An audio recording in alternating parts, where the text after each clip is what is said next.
Hello everyone, welcome back. எல்லோரும் எப்படி இருக்கீங்க? இன்றைக்கி சண்டே மார்னிங் பிரேக்ஃபாஸ்ட்டுக்கு நான் க்ரேப்ஸ் தான் செஞ்சுருந்தேன். ஸோ அந்த சிம்பிளான ஒரு ஃப்ரெஞ்ச் பிரேக்ஃபாஸ்ட் ரெசிபி எப்படி செய்கிறதுன்னு பார்ப்போம். ஸோ பொருட்கள் எல்லாத்தையும் ரெடியாக எடுத்து வச்சுருக்கேன். ஸோ என்னெல்லாம்னு உங்களுக்கு நான் சொல்லிடுறேன். ரொம்ப ஈஸியான ரெசிபி தான். இட்லி தோசைக்கு பதிலாக இது செஞ்சிங்கன்னா சூப்பராக இருக்கும். கொஞ்சம் மில்க் தேவைப்படும். அதுக்கப்புறம் பார்த்திங்கன்னா நமக்கு பட்டர் தேவை. அதுக்கப்புறம் 2 முட்டை, கொஞ்சமாக மாவு, அதுக்கப்புறம் plain flour இது. அதுக்கப்புறம் பார்த்திங்கன்னா சுகர், ஜஸ்ட் ஒரு இல்லைனா 2 டேபிள் ஸ்பூன் தான் யூஸ் பண்ணுவோம். ஸோ சுகர், அதுக்கப்புறம் மெஷர் பண்ணுறதுக்கு ஒரு குட்டியாக ஒரு கப் வச்சுருக்கேன். இதெல்லாம் தான் நமக்கு தேவைப்பட போகிற இன்க்ரீடியன்ஸு. இது எல்லாத்தையும் தூக்கி இதை மிக்ஸி ஜாரில் போட்டு அரைச்சிட்டோன்னா சூப்பராக நம்ம பேட்டர் ரெடி பண்ணிவிடுவோம். ஸோ ரொம்ப நேரம் ஆக்சுவலாக பார்த்திங்கன்னா எடுக்காது. ஸோ ஃபஸ்ட்டு பார்த்திங்கன்னா ஒரு 1/2 கப் தண்ணி, அதுக்கப்புறம் ஒரு 1/2 கப் மில்க்கு, வார்மாக இருக்க மாதிரி பார்த்துக்கோங்க. அதுக்கப்புறம் 2 முட்டையை உடச்சி சேர்த்துப்போம். ஸோ எல்லாத்தையும் ஒன்றா போட்டு அரைச்சி ஒரு நான்ஸ்டிக் பேனில் ஊற்ற போகிறோம். ஆனால் ரொம்ப ஃபேமஸான ஒரு ஃப்ரெஞ்ச் பிரேக்ஃபாஸ்ட் இது குட்டீஸ்க்கு செஞ்சு கொடுங்க, ரொம்பவே விரும்பி சாப்பிடுவாங்க. ஸோ முட்டையை உடச்சி ஊற்றாச்சு. அதுக்கப்புறம் பார்த்திங்கன்னா கொஞ்சமாக 2 டேபிள் ஸ்பூன் அளவு மெல்ட் பண்ணி வச்சுருக்க பட்டரு, மாவு ஒரு 1/2 கப் மாவு. வீட் ஃப்ளாரை விட மைதாவே யூஸ் பண்ணுங்கள், அப்போ தான் நல்லாயிருக்கும். ஒரு பிஞ்ச் சால்ட்டு, அதுக்கப்புறம் சர்க்கரை பார்த்திங்கன்னா இதில் நிறைய சுகர் இருக்காது, சும்மா சுகர் மைல்டாக ஒரு ஃப்ளேவருக்கு தான். அதனால் ஒரு 2 டேபிள் ஸ்பூன் அளவு சர்க்கரை சேர்த்துப்போம். ஸோ ரொம்ப குயிக்காக ஈஸியாக செஞ்சிடலாம். வித்தின் 15 மினிட்ஸ்க்குள்ளே ஆக்சுவலாக பார்த்திங்கன்னா செஞ்சிடலாம். இது எல்லாமே ரெகுலராக எல்லா வீட்லேயும் நம்ம யூஸ் பண்ணுறது தான். இதை நல்லா ஸ்மூத்தாக சூப்பராக அரைச்சி நம்ம எடுத்துப்போம். ஸோ அரைச்சாச்சு. பார்த்திங்கன்னா இந்த மாதிரி தான் நம்மளோட பேட்டரோட கன்சிஸ்டன்சி இருக்கும். ரொம்ப திக்காக இருக்காது, ரொம்ப தின்னாகவும் இருக்காது. ஆக்சுவலாக இது ஒரு தின்னான பேன்கேக் ரெசிபி தான். பட் எக்ஸாக்ட்லி உங்களுக்கு பேன்கேக் டேஸ்ட் இருக்காது.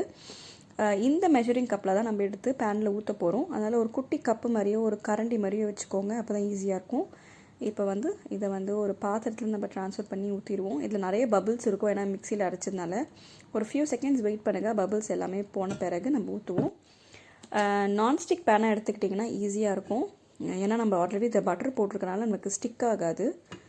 ஸோ இப்போ நம்ம கொஞ்சமாக ஒரு கரண்டியில் அந்த ஸ்கூப்பில் மாவு எடுத்து லைட்டாக நம்ம பேனில் ஊற்றிட்டு இப்படியே நம்ம ஸ்வர்ல் பண்ணிட வேண்டியது தான். ஸ்வர்ல்னால் இப்படி நல்லா லைட்டாக இப்படி சுற்றி விட்டோம்னா சூப்பராக தின்னாக தான் இருக்கும். அதனால் ரொம்ப நேரம் எடுக்காது இது குக் ஆகிறதுக்கு, சீக்கிரமாகவே குக் ஆகிடும். ஸோ சைட்லலாம் பார்த்திங்கன்னா லைட்டாக ப்ரௌன் கலரில் வந்த பிறகு நம்ம கரண்டியில் திருப்பி போட்டுடலாம். ஸோ கீழே பார்த்திங்கன்னா ஒட்டாது. நான்ஸ்டிக்காக இருந்திங்கன்னா ஈஸியாக இருக்கும், எண்ணெய் அதெல்லாம் எதுவுமே ஊற்ற வேண்டாம். ஸோ ரொம்ப தின்னான ஒரு பேன்கேக் ரெசிபி. இதை சேவரி, அதாவது சீஸ் போட்டும் சாப்பிட்டிங்கன்னா நல்லாயிருக்கும். சிக்கன், சீஸ் அதெல்லாம் போட்டு ஃபில்லிங்காக ரேப் பண்ணி சாப்பிட்டாலும் நல்லாயிருக்கும். நான் இன்றைக்கி ஸ்வீட் வெர்ஷன் தான் செய்கிறேன். ஸோ அவ்வளோதான், ரொம்ப சிம்பிளான நம்மளோட க்ரேப்ஸ் ரெடி ஆயிடுச்சு. ஸோ இதே போல் நம்ம எல்லாத்தையும் செஞ்சு எடுத்துப்போம். நல்லா தின்னாக சூப்பராக இருக்கும்.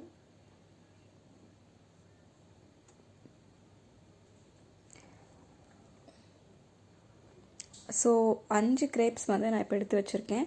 உங்களுக்கு இப்போ பனானா அண்ட் நட்டலா போட்டு எப்படி ஃபில்லிங் பண்ணுறது அப்படின்னு உங்களுக்கு நான் காமிக்கிறேன்.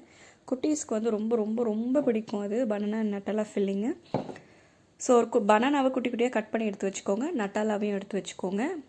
ஸோ ஒரு பிளேட்டில் இதை பாதியாக இப்படி ஓப்பன் பண்ணிவிட்டு நட்டலா அது ஒரு 1/2 டீஸ்பூன் அளவு எடுத்திங்கன்னா போதும். ஸோ ஒரு பட்டர் நைஃப்லேயோ ஒரு ஸ்பூன்லேயோ கொஞ்சமாக எடுத்துக்கோங்க, நிறைய போட வேண்டாம். ஸோ இதை ஏன்னா ரொம்ப திகட்ட ஆரம்பிச்சிடும், ஏன்னா வாழைப்பழமும் இனிப்பாக இருக்கும், நட்டலாவும் ஸ்வீட் இருக்கும். அதனால் லைட்டாக போட்டிங்கனாலே போதும். ஸோ லைட்டாக நம்ம நட்டலாவை ஸ்ப்ரெட் பண்ணிட்ட பிறகு நம்ம குட்டி குட்டியாக கட் பண்ணி வச்சுருக்க பனானாஸை இதில் அசம்பிள் பண்ணிப்போம். ஸோ காலையில் பிள்ளைங்களுக்கு பார்த்திங்கன்னா ஒரு ஃப்ரூட் சாப்பிட்ட மாதிரியும் இருக்கும். ரொம்ப டேஸ்டியான ஒரு ஹெல்த்தியான ரெசிபி, கண்டிப்பாக ட்ரை பண்ணி பாருங்கள். ஃப்ரான்ஸில் இந்த நட்டலா அண்ட் பனானா போட்டு க்ரேப்ஸ் ரெசிபி ரொம்ப ரொம்ப ஃபேமஸ்ஸு. கண்டிப்பாக நீங்கள் செஞ்சு பாருங்கள், குட்டீஸ்க்கு ரொம்ப பிடிக்கும். ஸோ அவ்வளோதான், ரொம்ப சிம்பிளான ஃபில்லிங் இது. இதில் நீங்கள் மற்ற ஃப்ரூட்ஸ், பெர்ரிஸ் போட்டு சாப்பிடலாம், உங்களுக்கு எந்த ஃப்ரூட் வேணுமோ போட்டு சாப்பிடலாம். ஸோ அவ்வளோதான், ரொம்ப சிம்பிளாக குயிக்கான பிரேக்ஃபாஸ்ட் இது. ஸோ சூப்பராக ரெடி ஆயிடுச்சு. பாருங்கள் எவ்வளோ வந்து பியூட்டிஃபுல்லாக இருக்குது. ஆக்சுவலாக பார்க்க ரொம்ப ஹை குவாலிட்டி ரெஸ்டாரண்ட் குவாலிட்டி டேஸ்ட்டில் வந்து கண்டிப்பாக இருக்கும். கண்டிப்பாக ட்ரை பண்ணி பாருங்கள். ரொம்ப ரொம்ப சிம்பிள் தான் இது. ஸோ இதை வந்து நான் இப்போ உங்களுக்கு டேஸ்ட் பண்ணி பார்க்க போகிறேன். ஸோ சண்டே மார்னிங் நமக்கு ரொம்ப பெரிய பிரேக்ஃபாஸ்ட் செய்ய மூடு இல்லைனா இந்த மாதிரி செஞ்சிங்கன்னா டக்குன்னு குயிக்காக ஆக்சுவலாக ஈஸியாக செஞ்சிடலாம்.